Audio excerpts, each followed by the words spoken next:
Hey everyone, this is Mr. Isometric and welcome back to another part of Blender Beginner tutorial series. So in today's video, we are going to go ahead and light and render this table asset that we made in our previous videos. Now, if you haven't checked those videos out, do check them out. Or if you're here just for the lighting and rendering tutorial, then go ahead and watch this video. So without further ado, let's get started. So we modeled this asset in proportion. Now it's time to go ahead and scale this to a real world scale.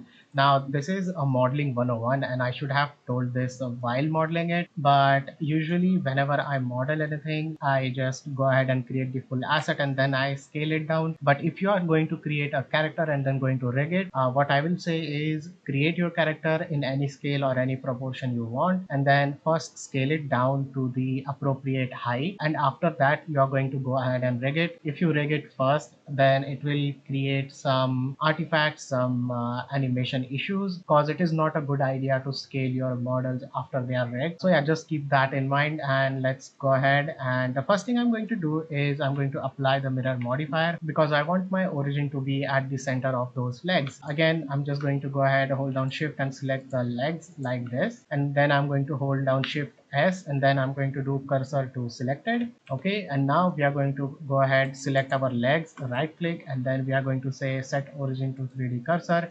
Now you can go ahead and select our tabletop as well and then make its origin over there, but I think we can just put it over there. It's no big issue. Now the next thing we are going to do is we are going to go ahead and put an empty axis over there. If you're creating an asset, it is a good practice to parent everything to a single empty. So that's what I'm going to do. So select both of them, select the empty, and then you are going to hold Control P. Now there are two options, object and keep object with transform. You can do both of them, but just to be safe, after parenting, it might happen that your objects, they move here and there, and to prevent that, you can do keep transform. And if you accidentally just don't do that, it is just this checkbox. So let me just show you that again. If you hold down Control P and just do object, you'll see that the keep transform checkbox is unchecked. If you did object and if your stuff moves around, you can always come back over here and then check this keep transform option, and your objects, if they moved around, they will just come back to their original position before they were parented to the empty. I hold down shift S again, and then I'm going to do cursor to world origin. Now this will make my 3D cursor to move to the 0, 0 location, and then I can safely go ahead and hold down shift S again and then do selection to cursor and keep offset. Now you can also do selection to cursor. It is same as keep transform, so I just like to do keep offset. There you go. And now our table is nicely at the origin. Now let's go ahead and check out the length of this thing. So it will show the length of the last object you selected. So the z-axis right now, it shows at 0.2 meters, and if I select this, it shows 1.19 meters. Now what to do in such cases? What you can do is you can add an cube like this, and then you can scale it to something, the scale that you want, so 0.57 meters. So that's how tall your table should be. And now I'm just going to apply the scale of this object because we want the scale like that. And now let's go ahead and turn on the vertex snap, and I'm just going to go ahead and drag this on that gizmo, hold down control, and then I'm going to snap it to the bottom vertex. Let me just show that in the wireframe mode. So just drag it and then hold down control and just leave your mouse. Okay, so that's now on the surface. Okay, now we need to scale our object so that it roughly fits this shape. So I'm going to select my empty. Let's go to the side view. Let's go to the wireframe mode, and I'm going to press S to scale, and we are going to scale the empty object. And now I'm just going to roughly scale it something like that. So roughly it matches something like that. Okay, and now we are going to delete the cube because we don't need it anymore. Let's hold down Z and go back to the solid view. Now there is one more thing. Your empty has this weird scaling, but your object doesn't, and this is fine, but I don't like it. So I'm just going to go ahead, select everything, and then apply the scale. Now what will happen is your empty will be on the scale of 1, and so are your object going to be. So now if I go ahead and delete this, everything just stays the way it is. But if I don't apply the scale, let me just show you what happens if we don't. So now our empty is scaled, but our objects aren't because they are in relative scale with this empty. So if I go ahead and delete the empty now, you'll see that our object has returned back to its original scale. So we don't want that. So I'm just going to select everything, apply scale, and at this point you can either delete the empty or you can keep it. It's on totally upon you. Okay, so now our table is at real world scale. Now before you start lighting and rendering, you need to ask yourself, how do you want to present this asset? Now this asset can be presented in a studio environment, something like an infinite backdrop and some studio lighting setup, or you can put it inside an environment. Now this environment can be either a shop or inside a home. So yeah, totally depends on what your criterias are. So for this tutorial, and I think it is better if we create an environment, because in that way we can use something like depth of field. So what I like is I like to put it inside an environment. So I'm going for something like a store that is presenting its table. So the first thing you are going to do is definitely I'm going to put this into that collection. So we are going to put our asset in its own collection. So we can call this something like table, and then we can create a new collection, not inside over there, outside, and let's call it as background. So anything that we are going to do, we are going to do it inside the background. So first thing is, first you need to add your camera. Press Alt G and Alt R so that we clear its rotation and location. I'm just going to turn on the screencast keys. Okay, so now I'm going to split my window into two sections. So one is going to be our camera view, which is this one. You can go ahead and turn off the overlays, though I think my screencast key stays. Okay, so now we are going to go ahead and rotate our camera like this, and then grab it on the Y like that, and let's grab it on the top like this, and we are going to go ahead and rotate it down a little bit like that. Now for this asset, I think it is better if we change our resolution to something like 1080 and 1920, because this asset is a little bit vertical. So I think I would like it to be something like that. So it will fill up more space like that. Let us bring it down a little bit like that. Okay, now this is something a personal thing. So I don't like my cameras that huge, so I'm just going to first change its scale, something like that. Okay, and next thing is the pass part out. So I like to view my things from whole camera point of view. So what camera sees, that's what I see. And now I'm going to rotate my asset a little bit, because like this it looks a little bit weird. So just rotate it on the Z, something like that. Okay, so we see its four legs, and we see a little bit more of the asset itself. So now let's go ahead and create our floor. So I'm going to add a plane like that, and we are going to scale it up a little bit like that. Okay, let's apply rotation and scale. Let's duplicate this one. Let's rotate it on X 90 degree like that. Let's move it behind. There you go. Let's move it up so that it fills our camera. Okay, apply the rotation and scale. Okay, so now for the floor I want a wooden material, something like a shop might have. So let's select that. Let's select the material option, and then we are going to search for wooden floor. And I like this alternating pattern, so I'm just going to find something more suitable. And I think this looks really nice, this herringbone wooden floor, so I'm going to add that, and it is being added. So let's go into the rendered view to see our floor. So there it is, and it is looking really nice. Now it has an auto map. Now this Blender toolkit add-on, it automatically creates a new UV map and then it unwraps it, but I don't like that, so I want a little bit more control over it. So I'm just going to go ahead and change this to UV editor. So remove the auto map, and over here in the UV map itself, I'm going to go ahead and unwrap it quickly. Okay, now let's split this window. Let's make the top one shader editor. A shader, we can't find it, so just press period key. Period key. Okay, there you go. Now we have this texture over here. Now it is scaled in a procedural manner with this scale slider. You can go ahead and scale your UVs as well if you want. But I think if it has given us this scale slider, then let's just keep it like that. Let's get out of the edit mode. I'm just going to scale it via this node over here. So our table, it is standard size. So our texture, it should be something just about over there, I think. So 18.6 value, actually, you know what, let's just make it 15. Now let's just make it 18 again. Okay, so this looks good. So I'm just going to leave it till over there. Now let's select our wall. and then let's add another material for it.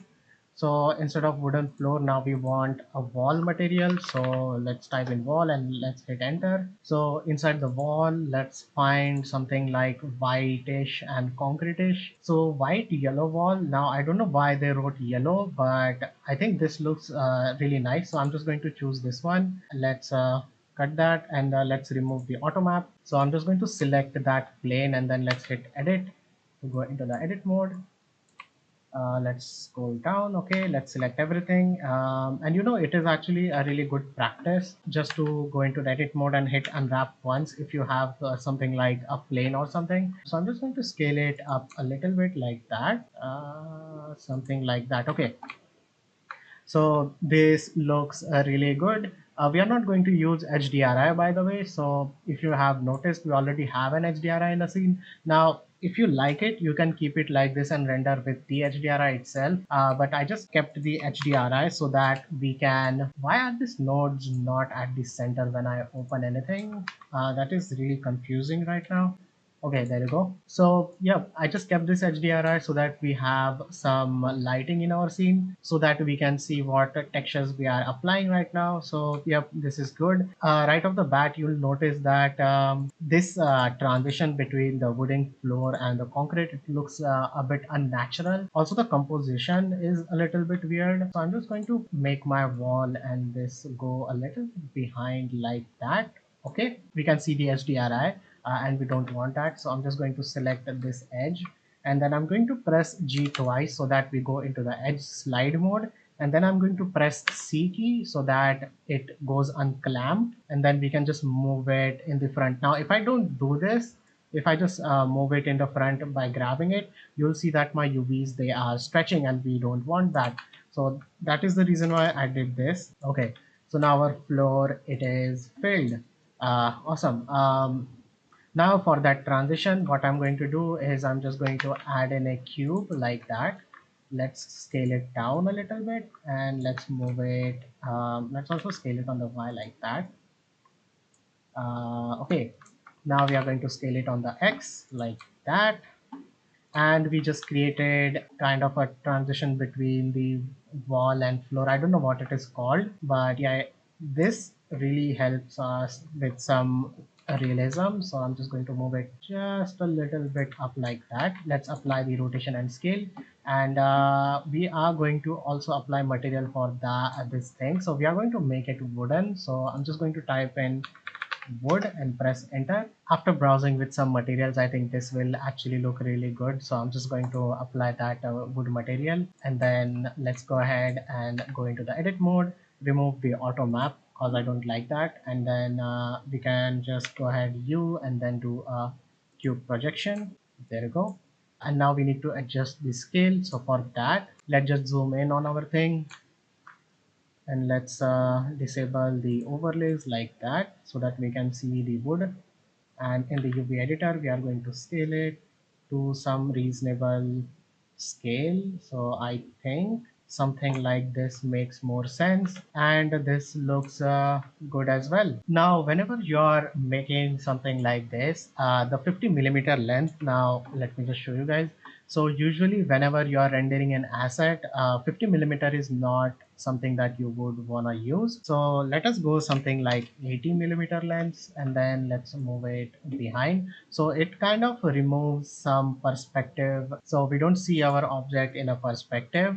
Let's move it a little bit behind like that-ish. Okay, let's move it up a little bit. And now our asset is in focus. You know what? We should also definitely move our background a little bit more behind, something like that. Let us do that thing again. So let's grab and move it in a front. Okay. Now let's go ahead and add some other props. So I'm going to add plants, and as you can see that there are some paid ones. So what you can do is you can click on the filter and select free first. And over here, I think I will add this one. So this plant looks really good. Let's remove that. And now we have that asset in our scene. It is at the center. So let's check. Okay, so that is the root folder, and we are just going to put it over there, and let's scale it up something like that. Okay, so that plant behind is also kind of defining the scale of our scene, and also how tall is our stool itself. We can also scale it down a little bit just over there. Let's move it right over there. We can even move it right, something like that. Okay, now we are going to go ahead and duplicate that by pressing Alt D and not Shift D, because I just want its instance. And then we can put it right over here as well. And then we can rotate it, or what we can do is we can add a different asset which will be a little bit smaller. And I still think that our stool is a bit too behind.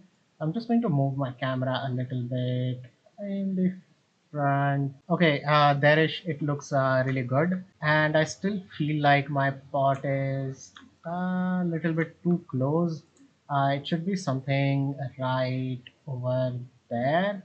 Okay, so for that I'm just going to move everything behind that much, so something like that. And we are also going to move our ground a little bit more behind like that. Okay, hopefully nothing is clipping out of the scene. Nope, it is not. Okay, so now let's find another plant asset to put behind, something smaller so that our table is in focus. Okay, so I find this one will look actually good, so I'm just going to add that. The scale of this one feels like it is small. Now there is our decorative vase, so I'm just going to move it behind over there, something like that. Let's move it behind. Okay, we can scale it down a little bit because I don't want it to be that huge. So let over there looks nice. Let's rotate it so that something like that. Okay, so that looks good. Now the transition of that with this table, it kind of looks weird. Also, I think I will move this vase a little bit out of the picture, something like that. Let's take our camera, let's move it on the top like that, and let's rotate it down. Let's move it a little bit more top. Let's rotate it a little bit more like that, and let's pull it just a little bit behind, something like that. Okay, from this camera angle we can see a little bit detail of that hole as well, so we can see a little bit of the top surface as well, so it is a good thing. And yeah, this looks pretty good. One more thing, with the lighting we are going to highlight the table, so this blending that we see, it is not going to be affected. So yeah, now let's move on to the lighting part of this video. So let's change this to shader editor. Let's go inside the world setting and let's make it fully black, so 0. Let's go to the 3D viewport, and we don't need this UV editor anymore. Let's make our screen smaller, something like that. Okay, now let's collapse everything. Background is good. Now I'm going to make a new collection and let's call it light, and we are going to do a 3-point light setup. So how to do that? So first thing, we are going to add in a light, and we are going to add an area light. Now usually I like to work with area light. They are easy to use and easy to set up. The first thing we want to do with our lighting is, let me turn on the annotations. Okay, so we first need to cover at least 90% of our model with some light. So let us say, let me turn on the overlays. Okay, so our light will be from this direction, and it is going to cover almost this much area, and this is going to be our fill light. So let's do that. So I'm just going to rotate it something like this. Also, you need to be inside the rendered view. Turn off the overlays so that it is a bit performant in that way. Now let's go ahead and manipulate our light. So we are going to move it behind, something like that, and let's rotate it on the x-axis like that. By the way, I just did a local rotation. You can either do that by going over there, and then as you can see, this is our local rotation. But instead of changing it again and again, you can just hit R and then X. Now this is a global rotation. If I press X again, this is now doing a local rotation. So I'm just going to also go into the light properties, increase the scale a little bit, something like that, because I want softer shadows. And now I'm just going to grab it and then move it down like this. Let's rotate it on the Z like that, and let's increase the power, something like that. Okay, let's grab it behind, let's move it behind a little bit. Let's increase the scale, something like that, and let's increase the power again. So for now, this will work for now. Now what we are going to do is we are going to add in a fill light. So basically this is our main light, which is covering 90% of our asset. Now we are going to add a fill light. Now what is a fill light and why do we want to add it? Let me turn on the overlay. Now as you can see, we have this darker area over here. This darker area should not be that dark, so we are going to add another light that will fill this harsh shadow. Now we do need shadows, reveal the shape of our asset. That is why shadows are important, and I think Blender Guru also says that a lot, like do not fear the shadows. So we are just going to move our light over there, and we are going to rotate it something like this. We can also scale it down a little bit, something like that, and then let's reduce the intensity of it. So we do want shadows but not this much, so I'm just going to add it something like that, and because of shadows now we can see this edge of this our table over there, and we can just let it just a bit, that much. Okay, and we cannot see the edge over here, so I'm just going to go ahead and rotate it a little bit like that. Okay, and let's move it on the Y like this. Let's rotate it again a little bit. Wait. Okay, so now we can totally see the edge over there. Now let's go ahead and disable our fill light. Okay, it is still lighting up 90% of our scene. Okay, and let's disable the main light, and yep, it is looking really nice. Now as I said, this is inside an environment, and as we can see that we don't have that environment yet, like it is open from this side. Now let us say we have a light on the top of this table, like ceiling light, so we can add that next. So I'm just going to press Shift A, and then we are going to add in an area light again, and let's move it on the top like this, something at that height. Okay, and then we can increase the strength something like this. Okay, we can also go ahead and make its shape a little bit rectangular, something like that. Let's move it behind a little bit like that. Let's rotate it, something that is focused on this chair. So let me rotate it again, and let's try to increase the power. That looks good, and also it is kind of separating our asset from the background itself. We can totally see the edges, but I think what we should do is let's try adding a spotlight. So let's just go ahead and add a spotlight. Let's rotate it towards our table like that, and I'm just going to increase the power. Okay, so spotlight actually looks really good. I might just keep it, so I'm just going to move it behind something like this, right over there. Let's rotate it over there. Now let's increase the radius so that we get a little bit softer shadows. Okay, you know what, let's just disable the other lights, and let's just watch it from this view. And now we are going to increase the spot size, something like that. Okay, now do not fear how big it is. We are also going to check the blend angle. So I think this blend angle would be nice. With the radius, as you can see, we get a more softer shadows, and with zero radius we get the harsher shadows. So I need softer shadows like that, and let's rotate it a little bit more, something like this. If I move it right over there, nope, I think this is better. Okay, so now let's turn on all the lights, and this is our final result kind of. But still you can do one more thing. As this is, again, as this is inside an environment, there might be window on the left hand side. So we are going to add another area light, and then we are going to rotate it on the Y, something like that, and let's make it 90 degrees, something like this. And let's move it over there, let's move it down, and let's scale it up, something like that. Let's move it, okay, let's go to the side view, and let's just move it up a little bit more, decrease the scale, move it over there.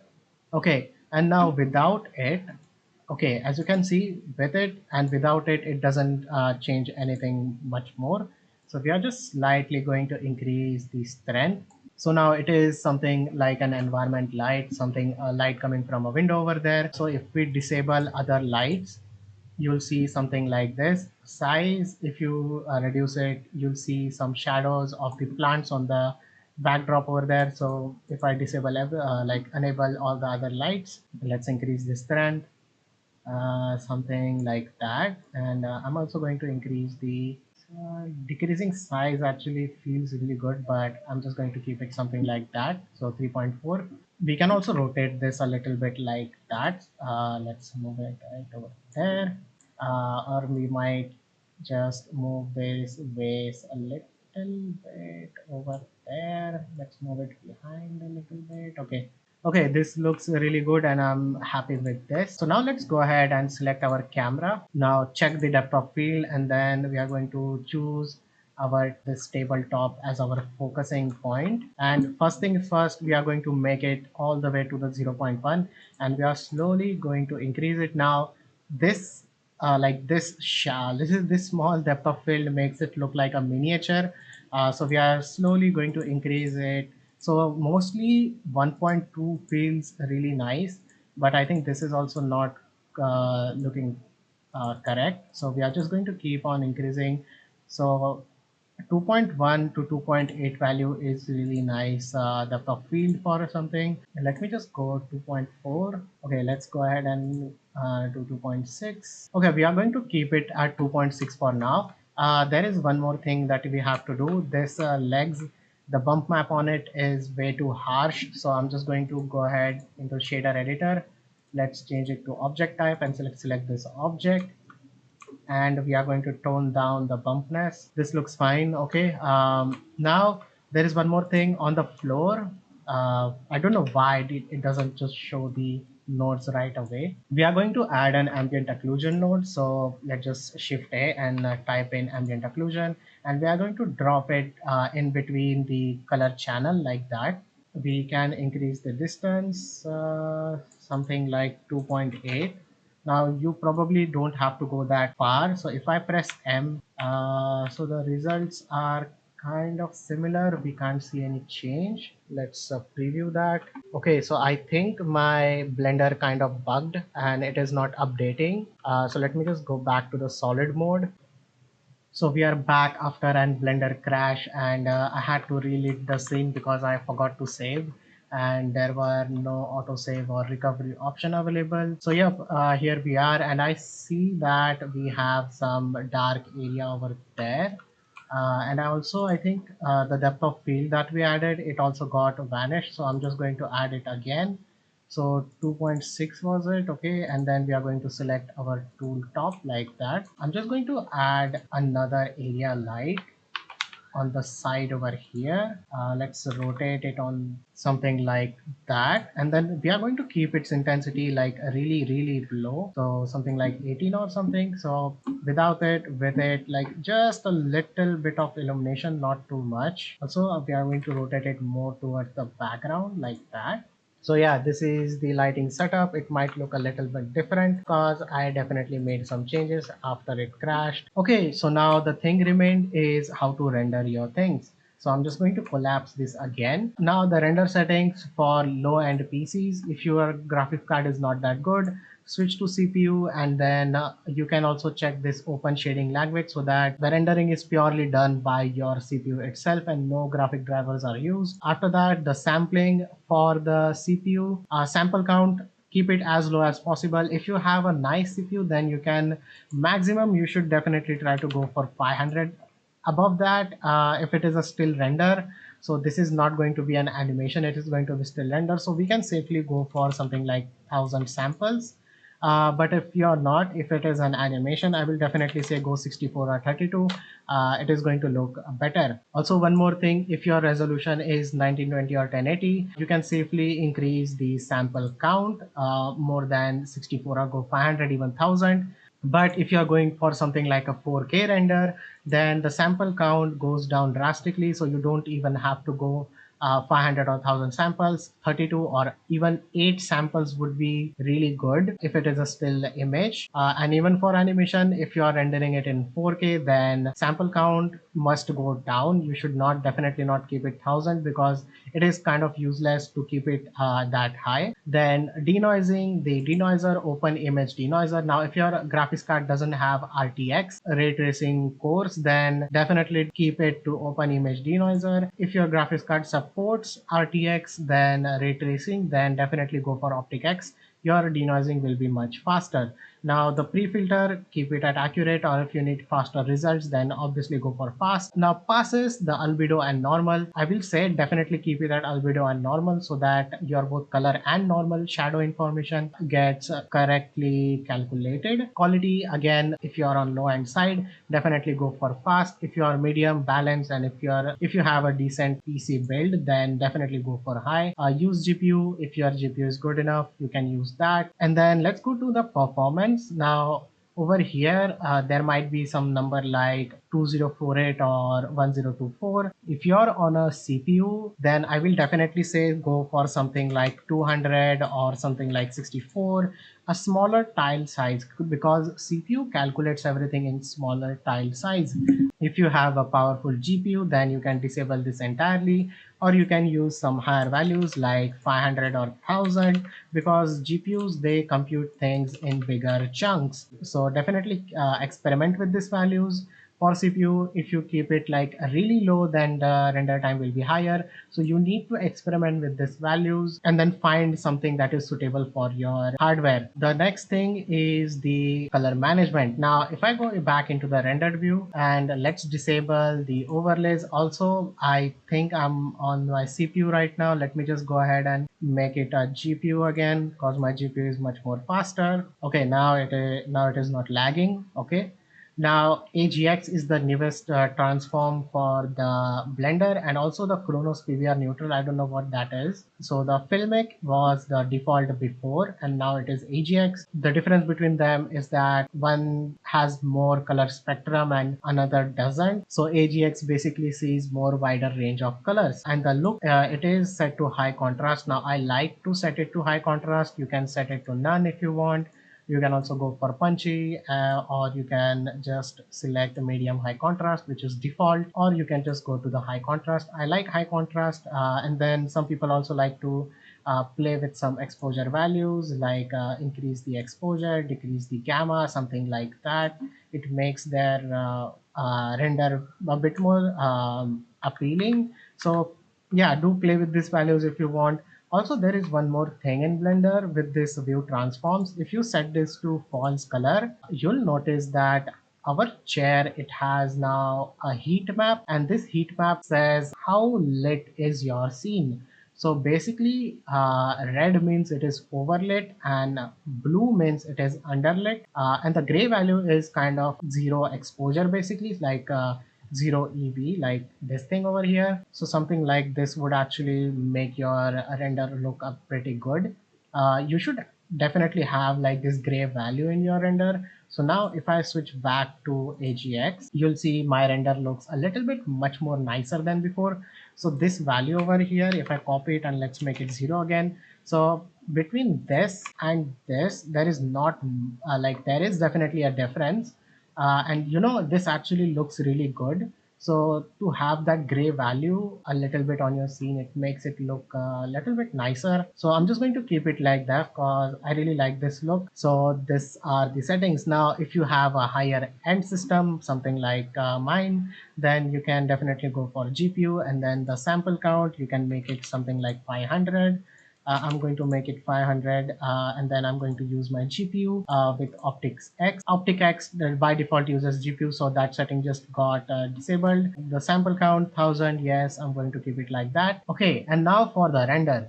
So you can go on the top over here and then click on render image if you have a single image to render, or you can render the whole animation and it will go by from your starting frame to your end frame, and then it will render the whole image sequence. Okay, now the output tab over here in the output properties, you can see we have an output tab and then we have some settings. So if you want to render a video directly, you can choose it FFmpeg over here, or in our case, we want to render an image which is going to be PNG. I don't want any compression and I definitely don't want an alpha channel. So I'm happy with RGB. Now 8-bit color depth is fine with most of the cases. If you go 16-bit, it is going to take longer to render, and also it is going to make your render file a little bit heavy. Also, you can see that we also have a color management tab over here, so I'm just going to keep it at follow scene. I don't want to override anything. And now from over here, you can choose a path where you want to save your render, or else what you can do is you can just go back to solid mode and press F12 to start rendering. This is our rendered file. Now suppose if you accidentally click on this X button, you can bring that render again by pressing F11, and when you press F11, your render viewer will be over there. Now from over here, you can go ahead and save as, and then you can save your render anywhere. So I'm just going to save it something like table render 1, and then again if you want to compress the image, you can compress it over here. Changing it over 16 bits over here is not going to do anything. And RGB, yep, that is the thing that I want. I'm just going to hit save, and there you go, you just saved the render on your PC. So that's basically it. So that's how you light and render inside Blender. And this was our final video on this beginner tutorial series. In future, we are also going to learn a little bit more about Blender in depth, and we haven't talked about geometry node or shader editor or even sculpting that much, because it is better to learn them separately instead of doing it in a beginner tutorial series. Because if I include that in this series, then it will be getting a bit too overwhelming at once. So that's how you do lighting and rendering inside Blender. Project files will be available on my Ko-fi, link will be in the description below. If you have any doubts, ask them in a comment section below, or you can join my Discord server. If you learned something new, if this video was any helpful, then do like, and to support me, subscribe to my channel and share it with your friends if they are into 3D art. And that being said, I'll see you in the next video tutorial. Bye bye.